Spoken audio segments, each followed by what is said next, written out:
نحمده ونصلي على رسوله الكريم أما بعد أعوذ بالله من الشيطان الرجيم بسم الله الرحمن الرحيم إنا نحن نزلنا الذكر وإنا له لحافظون صدق الله العظيم. معزز و مکرم حضرات علماء کرام، بزرگوں اور عزیز ساتھیوں اور پردے میں بیٹھ کر سننے والی مائیں اور بہنیں، میں نے آپ حضرات کے سامنے ایک آیت کریمہ تلاوت کی جس میں اللہ رب العزت فرماتے ہیں اس قرآن کو ہم نے ہی نازل کیا ہے اور ہم اس قرآن کی حفاظت کرنے والے ہیں.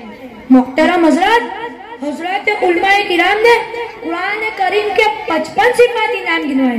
کتنے؟ 55 صفاتی نام گنوائے. مگر قرآن کے 2 نام ذاتی ہیں جو قرآن سے ہی ثابت ہوئے. ایک نام قرآن اور دوسرا نام کتاب. اب قرآن اور کتاب میں فرق بھی سمجھ لیجئے. قرآن ایسی کتاب کو کہتے ہیں جو بار بار پڑھی جاتی ہو، زیادہ مرتبہ پڑھی جاتی ہو، جبکہ کتاب ایسے کلام کو کہتے ہیں جو کاغذ کے اوپر لکھی ہوئی کتابی شکل میں موجود ہو. میرے بزرگوں، اس امت میں قرآن مجید شروع سے لے کر آج تک محفوظ ہے اور حفاظت کی وجہ یہ 2 طریقے ہیں. آپ تاریخ کا مطالعہ کیجئے، مسلمانوں پر کیسے کیسے حالات آئے ہیں اور ایسا بھی زوال کا وقت آیا ہے کہ پوری دنیا میں مسلمانوں کے پاس حکومت نہیں تھی.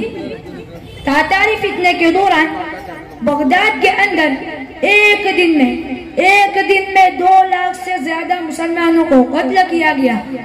دریاؤں کے پانی کا رنگ لال ہو گیا. دریائے فرات اور دریائے دجلہ میں اتنی کتابیں ڈالی گئی کہ 1 مہینے تک پانی کالے رنگ کا ہو کر چلتا رہا اور اتنی کتابیں ڈالی گئی کہ کتابوں کا ایک پل بن گیا جن کے اوپر سے ان کی سواریاں گزرا کرتی تھی.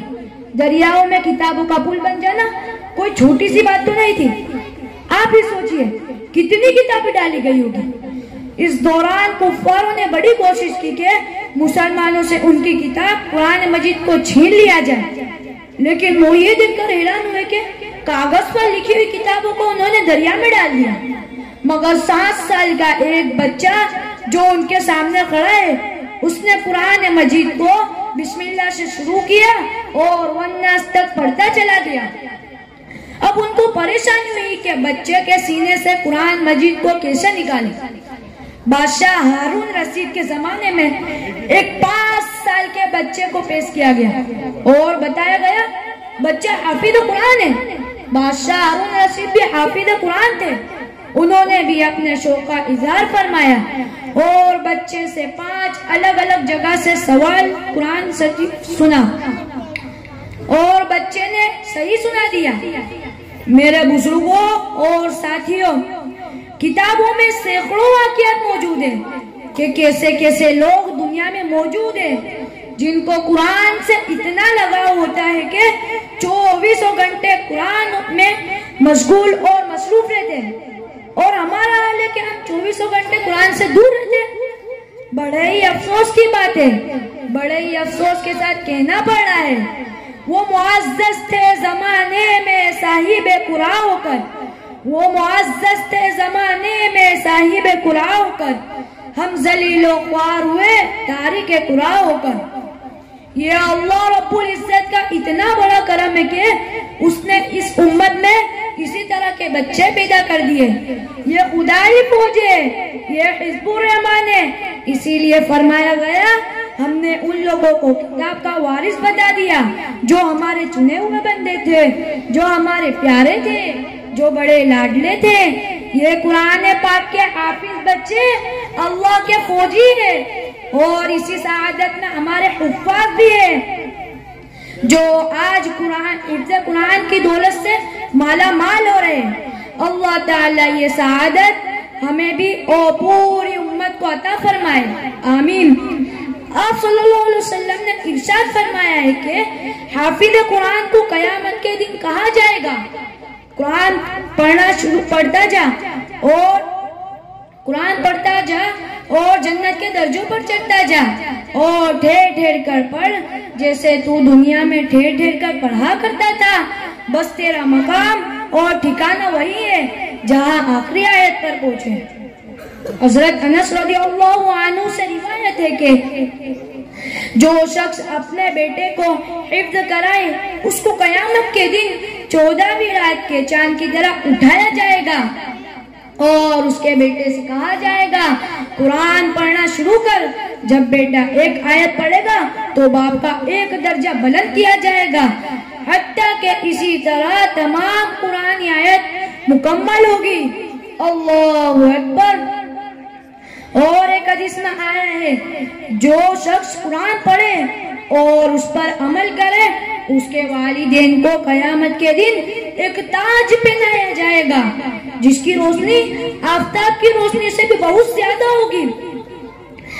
اور ایک حدیث میں فرمایا ہے حافظ قرآن کو روز محشر میں 10 ایسے آدمیوں کی شفاعت کی اجازت دی جائے گی جو اپنے گناہوں کی وجہ سے جہنم میں جانے والے ہوں گے، لیکن حافظ قرآن کی شفاعت سے اللہ تعالی جہنم سے نکال کر جنت عطا فرمائے گے.